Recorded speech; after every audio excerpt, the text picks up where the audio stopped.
네, 안녕하세요. 드디어 중간고사 끝나고 9강 새로 이제 강의를 시작하게 됐습니다. 지난주에 그 온라인으로 시험 보시느라 수고 많으셨고요. 생각보다 오픈북 형태여서 이제 어, 뭐 슬라이드를 조금 참조해서 잘 쓰신 분도 있는 것 같고, 아주 솔직하게 자신이 아는 것만 딱 쓰신 분도 있는 것 같고, 뭐 여러 가지 네, 생각이 드는 중간고사였습니다. 초반에 그 시작이 잘 안 됐던 거는 제가 그 강의 화면을 온라인 강의냐, 뭐 일반 강의냐 이렇게 설정을 할 수 있는데, 온라인 강의 형태로 설정을 해놨을 때 그 중간고사 메뉴가 좀 삭제가 돼서 여러분들이 클릭했을 때 다시 이 과목에서 빠져나가는 현상이 나타났던 것 같아요. 그래서 좀 뒤늦게 이제 시작을 하게 돼서 혼란도 있었고 많이 걱정하셨을 텐데 죄송하고요. 아마 저희가 기말고사는 대면으로 보면 제일 좋겠지만 안 되면 이제 이런 문제는 없이 좀 원활하게 진행할 수 있게 될 것 같습니다. 일단 이번 시간에는 중간고사도 끝났고 하니 이제 뭐 진도를 많이 나가는 것보다는 중간고사 피드백이랑 해석을 좀 해드리고, 그리고 이제 지난 시간에 저희가 바이오 모니터링에 대해서 배웠는데 그거를 어떤 식으로 자료 생산을 하는지 좀 가볍게 들으시고, 이제 그 다음 시나리오 기반 노출 평가에 대해서 진도를 2시간 정도 나가보면 좋을 것 같습니다. 우선 어, 제가 시험 문제를 여기 열어놨는데요. 네, 제 화면에서는 이제 문제를 내면 이렇게 보여요. 잘 보이시는지 모르겠는데. 네. 일단 문제는 1번에서 제가 12번까지 냈었고, 이제 보시는 분들은 랜덤으로 섞여서 보셨을 거예요. 원래대로라면 저는 이제 유해성 확인, 평가, 노출평가 순으로 이렇게 진도에 맞게 문제를 내고 풀게 하는 걸 좋아하는데, 이제 온라인상으로는 그게 안 하는 것이 낫다는 얘기들이 있어서 일단 랜덤 배치를 해서 그렇게 됐습니다. 근데 첫 번째 문제 보시면 이거는 다들 뭐 많이 보셨죠? 그래서 1번은 환경 유해인자의 인체 위해성 평가를 할 때 이제 어디서 발암성 여부를 확인하느냐, 이거는 이렇게 세 가지 중에 하나만 쓰셔도 모두 답으로 인정해서 10점을 드립니다. 그래서 이제 대부분 10점을 맞으셨고, 간혹 이렇게 오타를 내신 분들이 있었어요. 그런 분들도 일단은 네, 배점이 5점이네요. 네, 5점인데 일단은 전부 점수를 드렸습니다. 실수로 기입한 걸로 생각하고. 네, 그 다음 문제를 보시면 이제 서술형 문제인데, 네, 두 가지 용량 반응 곡선이 있죠. 이거의 차이, 대부분 잘 쓰셨어요. 그래서 대부분 만점을 드렸고, 가장 큰 차이는 이 역치가 있냐 없냐입니다. 그래서 역치에 대한 개념을 언급하신 분들은 모두 만점을 드렸고, 역치에 대한 개념, 그러니까 뭐 용량이 증가하면서 건강 영향이 처음에는 안 증가한다라는 이제 설명을 쓰신 분들은 다 점수를 드렸고요. 그런 설명 전혀 없이 이제 간혹 가다가 이 부분에서 급격하게 증가하고 이 부분에서 뭐 급격하게 독성이 잘 안 증가한다 이런 내용만 쓰신 분들은 물론 틀린 말은 아니에요. 그래서 부분 점수를 드렸습니다. 그리고 또 내려가 보면 네, 이 문제가 아마 가장 그 오류가 많았던, 좀 어려워하셨던 문제였던 것 같아요. 생태위해성 평가하면서 제가 한 번 더 강조를 해드리긴 하겠지만, 뭐 물론 만점 받으신 분들도 많습니다. 일단은 이건 A, 그다음에 B에서 B5까지 문제가 있었어요. 그래서 이걸 전부 쓰셔야 맞고요. 우선은 그 A에서 생태위해성 평가 단계 중 유해성 평가를 한다. 여기서 저희가 유해성 평가를 하는데 인체 위해성 평가랑 생태 위해성 평가에서 얻어야 할 값이 다르죠. 그리고 거기서 저희가 꼭 알아야 되는 마지막 최종 값은 이제 피넥 밸류입니다. 예측 무영양 농도 predicted no effect concentration, 뭐 no observed effect concentration 이렇게 쓰신 분들은 네, 맞고요. 세 개를 모두 써야 답이 되기 때문에 세 개 다 쓰시면 배점을 10점, 그리고 뭐 세 개 중에 뭐 한 개만 맞췄다, 두 개만 맞췄다면 부분 점수 채점을 했습니다. 그 외에 뭐 노아엘이나 로아엘 이런 걸 쓰신 분들은 이제 답이 아니어서 틀리게 처리를 했습니다. 이제 노아엘, 로아엘 같은 걸 구해서 피넥을 결국은 구하려고 그 자료를 구하는 것이죠. 그래서 해당 단계에서 꼭 확보해야 되는 값은 이 피넥 값입니다.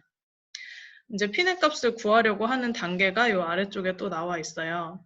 생물 분류별로 제가 예시로 이렇게 독성값들을 적어 두었는데 이제 이 단계에서는 이렇게 서머리를 쭉 해서 표를 만든 다음에 가장 낮은 값, 여기서 10, 6, 7, 5, 100이 있으니까 이 중 가장 낮은 값은 5죠. 단위는 통일을 했습니다. 그래서 이제 B1의 답은 5가 되겠습니다.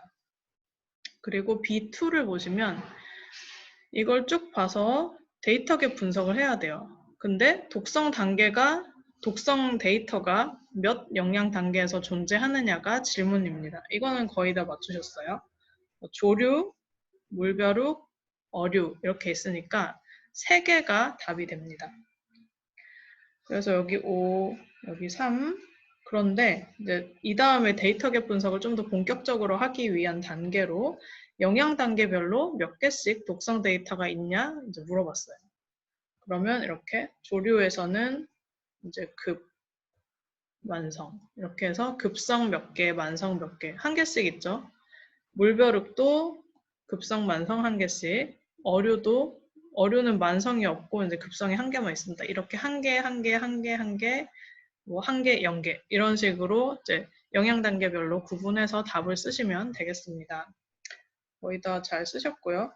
그런데 이제 여기까지는 잘 쓰셨는데 그 다음에 안전계수를 평가할 때 좀 애매한 부분이 있어서 틀리신 분들이 많은 것 같아요. 이 아래 표에 따르면 이제 환경부 예규에서 이렇게 얘기를 하고 있는데 한 개 영양 단계에서 급성 독성값 한 개밖에 없는 상황이다. 그러면 1000을 쓰는 거고 3개 영양 단계에서 급성 독성값이 3개가 있다. 지금 같은 상황에 해당되기는 하죠. 만성값이 있기는 하지만 급성값이 3개 다 있어요. 그러면 이제 100을 쓰라고 합니다. 급성보다 사실 더 좋은 거는 만성값이 있어야 돼요. 안전계수는 낮으면 낮을수록 좋습니다. 그래서 급성이 3개 있고 만성이 2개나 있는데 이 둘 중에 선택을 해야 하는 거죠. 100이냐 50이냐. 근데 이 위의 데이터는 분명히 만성값이 2개가 존재하는 데이터예요. 데이터계 분석을 해보니까 급성 독성 값이 3개고 만성 독성 값이 2개지만 최종적으로는 우리는 만성 데이터가 훨씬 우월한 것이기 때문에, 그리고 안전계수도 낮으면 낮을수록 좋기 때문에 이제 100이 아니라 50을 선택을 하게 됩니다. 여기서 답을 하셔야 되는 거는 이제 50이 되겠고요. 만성 독성 값이 2개 존재하니까요. 조류랑 물벼룩에서.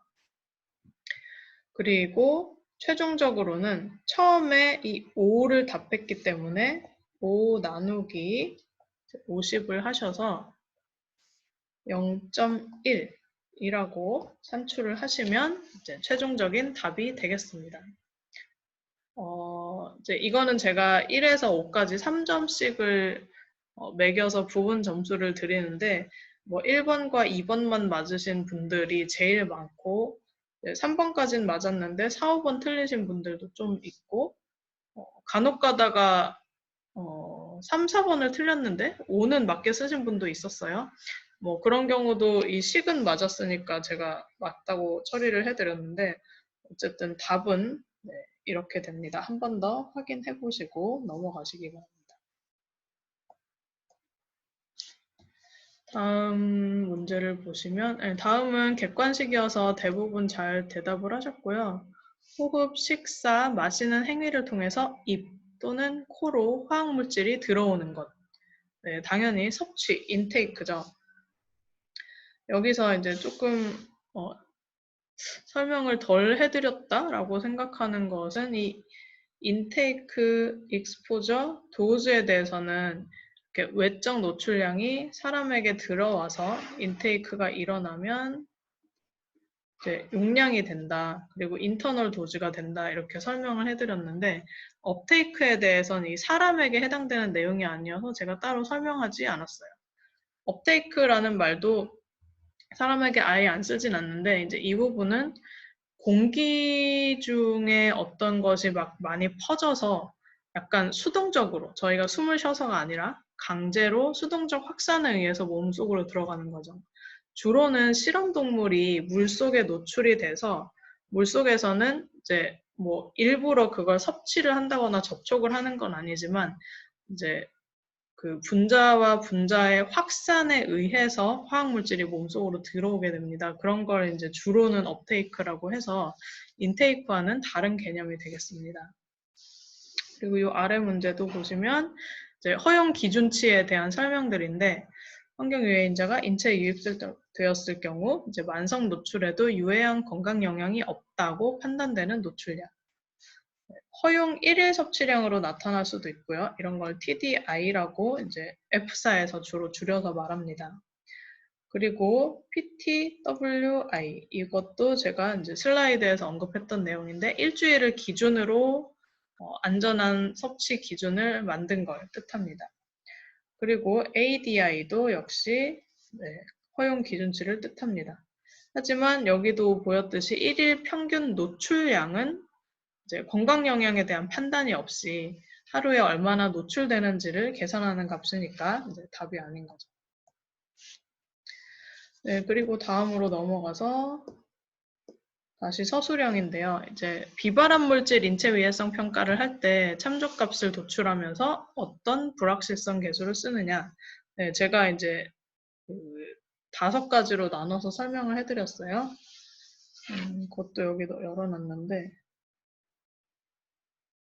네. 이 중에 이제 2개를 맞게 작성을 하셨으면 되고요. 꼭 뭐 이 H나 A, S 이런 영문까지 쓰시지 않고 그냥 사유만 2개 쓰셔도 모두 맞게 해드렸습니다. 그러니까 뭐 10H는 뭐 민간군 보호를 위해서 쓴다. 이렇게 해야 맞지만 이제 그냥 민간군 보호를 위해서 10, 동물 실험을 쓰니까 10 이런 식으로 답변을 하셔도 내용은 맞기 때문에 모두 맞게 해드렸습니다.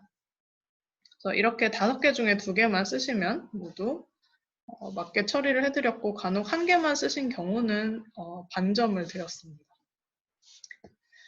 이 부분은 따로 이제 설명하지 않아도 될 것 같고 다시 시험 문제로 돌아가면 여기서는 이제 다음 7번 문제가 있어요. 다음 그림과 논문이 어떤 방법의 노출 평가를 보여주는가? 둘 다 같은 노출 평가를 가리키는 예시죠. 첫 번째 이제 이것은 소변에서 프탈레이트 대사체를 검출한 논문이에요. 이 말은 이제 소변에서 검출된 양을 가지고 얼마나 먹었는지 계산을 한다는 뜻입니다. 그리고 이것도 역시 이 그림도 역시 제가 바이오 모니터링 기반 노출 평가 설명할 때 여러 번 보여드렸던 것인데 이제 바이오 마커를 몸쪽에서 측정을 한 다음에 역산을 해서 익스포저를 계산한다라는 개념의 모식도입니다. 그래서 답은 바이오 모니터링 기반 노출 평가 또는 PBPK 기반 노출 평가 또는 뭐 내적 노출량 기반 노출 평가 모두 맞게 해드렸습니다. 다 이제 혼용돼서 사용하는 용어이기도 하고요. 이제 이때 장점은 뭐니 해도 몸속에 들어온 모든 화학물질의 노출량을 알 수 있다라는 점. 하지만 이제 단점이 2가지 있다고 했는데 하나는 노출원이 대체 어디서 온 것인지 파악할 수 없다. 그 다음에 비용과 시간이 많이 든다. 이렇게 2가지. 또 한 가지 단점은 역산 방법이 모두 확립되지 않았다예요. 이제 그 3가지 중에 2가지 쓰시면 됩니다. 그리고 다음 문제로 가보면 이 문제도 많이 맞추셨는데 일단 비스페놀 A 역산하는 거를 예시로 제가 드렸어요. 이거는 뭐 특별히 이걸 읽어보시면 네, 제가 문제 다 드렸죠. 100 그리고 FWE가 그러니까 0.2, 20%만 배출된다고 했어요. 그래서 나누기 0.2를 해야 됩니다. 그리고 여기다가 최종적으로 몸무게 50kg을 나누어 줘서 이제 총 하루 노출량을 추정한다 라는 개념으로 정답은 10 마이크로그램 킬로그램 퍼 데이가 되겠습니다. 뭐 마이크로그램 퍼 킬로그램 퍼 데이 뭐 이렇게 쓰셔도 되고 마이크로라고 이제 약간 걱정돼서 이렇게 쓰신 분들도 있고 한데 전부 이제 맞게 처리를 해드렸습니다. 그리고 아래쪽에 피프로닐도 대부분 잘 쓰셔서 아이고, 거의 다 맞으셨는데요. 이제 제가 이렇게 4가지 변수를 제시를 했어요. 인체 안전 기준, 최대 검출량, 하루 평균 섭취 개수, 체중. 이 변수 중에 민감한 사람들, 취약한 사람을 고려를 하려면 대체 이 변수를 어떻게 고려해야 하는가가 문제입니다. 대부분 2개씩 답변을 많이 해주셔서 10점을 많이 드렸어요. 그래서 첫 번째 보시면 체중 변수를 고른 경우에는 네, 이런 걸 고려해 볼 수 있겠죠. 체중이 작은 사람, 어린이들, 영유아들, 그래서 노출에 민감 집단이 될 수가 있습니다. 왜냐하면 체중 당량 섭취량이 높아지기 때문입니다. 이렇게 간단하게 쓰시면 이거에 대해서 5점을 드리고 또 이제 안전기준을 만약에 골랐다. 그러면 안전기준은 성인을 대상으로 한 개만 정해져 있는데 이 건강한 성인이 아닌 사람들은 건강 영향을 이 안전기준에 맞게 하더라도 받을 수 있다라는 취지로 이제 2번째 변수에 대한 설명을 하시면 되겠고요. 3번째, 최대 검출량도 고려해야 될 변수가 될 수 있습니다. 내가 먹은 달걀이 뭐 최대 검출량이라고 했는데 사실 이건 전수조사가 아니었을 수도 있고 어딘가에 더 많이 검출된 달걀이 존재할 수도 있죠. 그래서 그런 걸 먹는 사람들은 노출에 민감 집단이 될 수 있다라는 취지로 쓰시면 되고 일평균 섭취 개수도 네, 이것도 많이들 생각해서 잘 써주셨더라고요. 뭐 달걀 농장에서 일하시는 분들 아니면 달걀을 좀 많이 다루는 음식점에서 일하는 사람들, 달걀을 좋아해서 많이 먹는 어린이들 이런 경우에는 이 일평균 섭취 개수를 평균값을 저희가 단순히 썼을 때는 당연히 이 사람들은 좀 배제하고 노출 평가를 하게 돼요. 이 사람들은 노출에 민감 집단이 될 수 있다라는 점을 고려를 해야 할 필요가 있습니다. 그리고 마지막으로 이제 2개의 서술형 문제와 단답형 문제가 남았네요. 이 효소 처리 스테비아는 많이들 보신 것 같기는 한데 제가 혹시 몰라서 그래도 요약문을 여기 쓰기는 했어요. 제가 이 문제를 낸 취지는 뭐 이 요약문을 다 해석해서 이제 쓰실 필요는 없고 자기가 이해한 대로 판단을 하되 이 독극물이라는 취지로 글을 쓴 게 과연 이 요약문에 근거하면 타당한가입니다. 그래서 우선은 이 요약문 내용은 그거예요. 식품 첨가물로 허용해달라는 제안이 있어서 자기네들이 판단을 해보겠지만 독성 자료가 없기 때문에 이건 뭐 위험하다, 안전하다라는 판단을 내릴 수가 없다. 그냥 그게 전부 다예요. 이 요약문의 중요한 내용. 그래서 사실은 이제 이 요약문에 근거하자면 이 사람들이 과학적 근거를 열심히 찾아보고 쓴 이제 위원회의 글이니까 효소 처리 스테비아가 독극물이라는 근거도 없는 거죠. 독극물이 아니라는 근거도 없지만 네, 그거는 구분을 해야 됩니다. 독성 자료가 없는 것과 위험해서 식품 첨가물로 금지한 것과는 분명히 다르기 때문에 그 이후에 이제 과학적인 다른 판단이나 데이터 생산에 대한 필요성을 이제 논할 수는 있겠지만 당장은 이게 독극물이어서 금지됐다라는 것은 약간의 과한 해석인 거죠. 제가 정리한 내용은 이제 현재까지 EU에서 효소 처리 스테비아는 안전성 평가를 수행할 수가 없다. 그래서 독극물이기 때문에 금지시킨 것이 아니기 때문에 인터넷에서 나온 저 취지의 글은 타당하지 않다. 네, 이렇게 간단하게 정리를 해볼 수가 있어요. 일단 첫 번째는 요약문에 근거해서 잘 해석을 하셨는데 이제 사전 예방 원칙이라던가 아니면 어린이들이 많이 먹는 경우는 어떻게 될지 모르니까 조심해야 하기 때문에 저 글이 타당하다라는 이제 의견을 주신 분들이 몇 분이 있었어요. 이제 이런 분들은 요약문에 근거했고 또 자신의 의견을 밝혔기 때문에 사실 저는 해석이 약간 틀려서 구분할 필요가 있으므로 만점은 못 드리지만 이제 7에서 8점 정도의 부분 점수를 드렸습니다. 그리고 또 어떤 경우는 이 요약문에 근거해서 또 약간의 자신의만의 논리로 이제 독극물이라고 생각할 수 있다. 아니면 식품 첨가물로 사용하기 부적합하다까지의 판단을 내리신 분들이 있어요.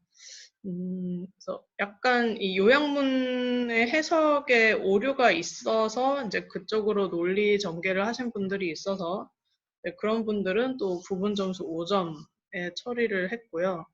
그 외에 이제 요약문에 근거하지 않고 효소 처리 스테비아는 뭐 타당하든 타당하지 않든 이라고 판단하신 분들은 0점에서 3점의 점수를 드렸습니다.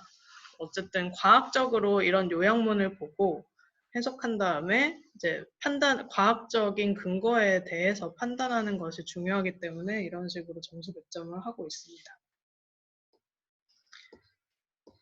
이 아래쪽에 이제 수입 맥주 글라이포세이트 이야기도 문제로 냈는데 여기서 이제 제가 IARC에서 검색을 한 내용이에요. 검색을 해봤더니 2A 등급이었어요. 2A 등급은 아래 쓰였듯이 인체 발암 추정 물질입니다. 그럼 probably carcinogenic to human으로 제한적인 인구 집단 대상 연구 자료와 충분한 동물 실험 결과가 있는 경우라고 설명을 드렸습니다. 그래서 이런 식으로 설명을 쓰셨으면 배점 5점을 드리고요. 그 다음에 단지 이게 2A 등급이라고 해서 그러면 이 글라이포세이트가 들어있었던 맥주를 먹은 사람은 다 암에 걸리나요? 네, 확률이 조금씩 증가는 하겠죠. 제가 얘기한 대로 발암물질은 역치가 없기 때문에 확률은 분명히 증가했을 겁니다.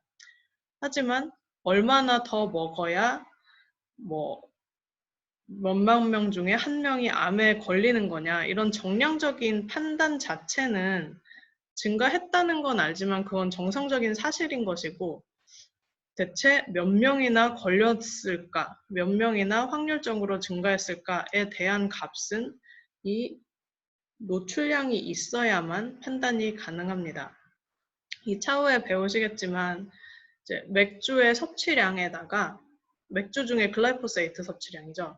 맥주의 섭취량 안에 글라이포세이트 함량을 계산을 하고 그 함량과 하루에 그 사람이 먹은 양과 글라이포세이트의 발암 잠재력 CSF 값을 곱하면 전체적인 그 맥주를 먹은 인구에서 암이 증가한 사람의 수가 계산이 됩니다. 그래서 이번에서는 이제 노출량, 뭐 섭취량 이런 개념을 쓰셨으면 모두 맞게 해드렸습니다. 노출평가 결과라고만 쓰셔도 괜찮고요. 근데 노출평가에 대한 이제 언급이 없는 용어를 쓰시거나 하신 분들은 모두 0점 처리를 했습니다. 5점, 0점, 5점, 5점 이렇게 배점을 했고요. 마지막으로 리스크와 해자드의 차이. 이제 이 부분은 많이들 아시니까 괜찮은 것 같고 해자드는 물질 그 자체가 가지고 있는 독성을 뜻하는 거죠. 네, 리스크는 이제 말씀드렸듯이 해자드 곱하기 익스포저라는 개념이 분명히 같이 들어가야 계산이 된다고 했습니다. 이 내용을 이용하셔서 이 해자드와 리스크가 서로 다른 쪽에 있잖아요. 그래서 이런 식으로 설명하신 분들은 모두 이제 5점 만점을 드렸습니다. 네, 그러면 여기까지 피드백 드리는 것 마치고 이제 다음 시간부터 다시 이제 노출 평가, 위해성 평가 강의를 진행해 보도록 하겠습니다.